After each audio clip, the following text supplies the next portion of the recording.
That's all right. I could bark out a command pretty decently. The school district is probably one of my biggest pet peeves. On a scale of 1 frustration, it can't go that high because my education isn't that high. So I'm just going to keep it simple and brief. I came to this country when I was about 7 years old. Didn't speak a lick of English. Came from a third world country. But when I landed in San Francisco, my mom looked at me and said, "You're in America now. You will no longer speak Thai. Because if Thailand was so good, you'd still be there today. So why is it that my tax dollars go so far to foreign languages being taught in school and trying to assist all these other programs when we could just really, let's just teach them English, okay? English. I've served in the military 19 years, I'm still current. And somebody, please, explain why it is we don't teach English.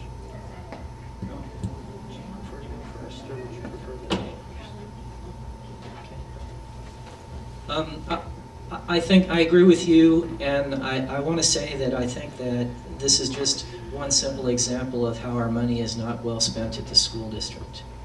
One of the things, my biggest complaint with the school district is more universal, but it covers your issue. And that is that we have a school board that tries to assemble a one-size-fits-all solution for everybody. There may be an individual child who will not have the ability to understand what's going on, and if that school principal has the ability to put him in a classroom with a teacher who speaks Thai to help him get off on the right foot, God bless him, we've been lucky there. The problem is that we have this one-size-fits-all organizational system, and it either helps everybody on one issue or throws up its hands at everybody on that one issue. And what I want to do is I want to try to, the term has been used, empowerment schools, which I don't necessarily agree with, but I want to allow the lowest person on the totem pole to be able to, that can competently make a decision, to make a decision of how to help a child. And so some children, their parents will know, as I'm sure your mother very well knew about you, that if she said, "You have heard the last word of Thai you will ever hear," that will be the best solution for you.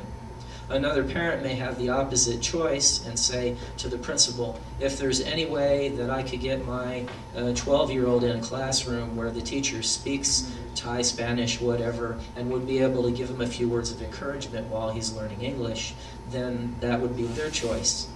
And so I think that that's the main thing that I look for in the overall change of the system, because it's not just about languages, it's about reaching out to children from poor families, reaching out to children with high transiency levels, or children that don't have those problems.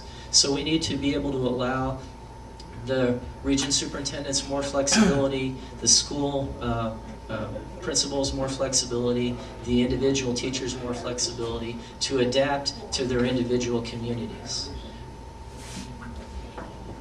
Barbara Altman.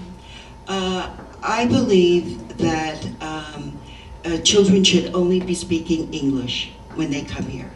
Why? Because when my grandmother came here, she said, "I am now an American," and she went to school to learn to speak English. Every child every parent, every school should make it a priority. It's really simple. There are no differences between children. They are smart, intelligent children. And at a very young age, they learn very quickly. So you have to give them that opportunity and stop putting them into other speaking classes until they learn to speak English. Thank you. Carolyn Edwards for the record. I think that full immersion in English programs is essential. But there is a period of time sometimes where there needs to be a transition. The school district offers a lot of different programs actually to help children learn English. We also offer programs to help the children's parents learn English. Those are after school. The other piece that I would speak to on your question is, why are we teaching foreign languages? I'm assuming that you're not speaking about the high school level foreign languages that we're teaching, because I think those are essential. We do have some dual language schools. and those are schools that children can opt choice to go to. But most of our schools are full immersion English.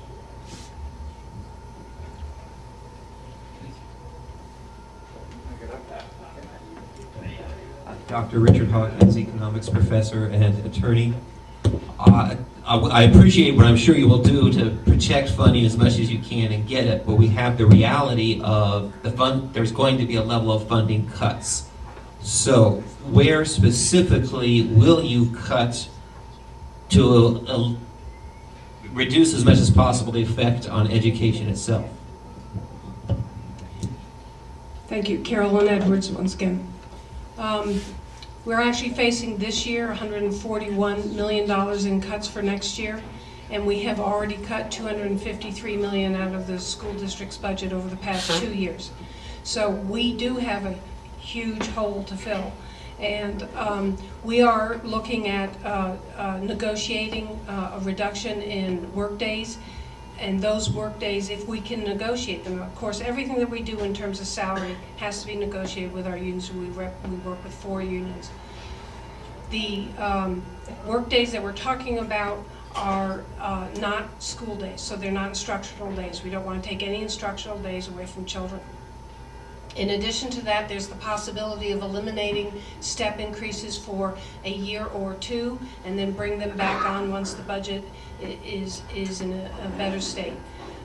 We have already cut our bus repurchase program, and you can only do that one time. You can't keep doing that over and over. Your buses will get too old and in disrepair.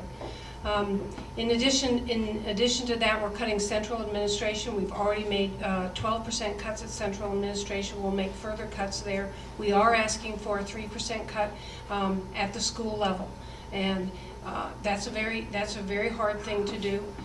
The legislature has given us permission to increase class size in grades 1, 2, and 3, and we're looking to do that to the tune of 2 students as a temporary measure until the budget comes back. That is something that we are very strongly in support of rolling back those 2 students as soon as possible, because we don't think increasing class size is the right direction to go. It is the wrong direction to go.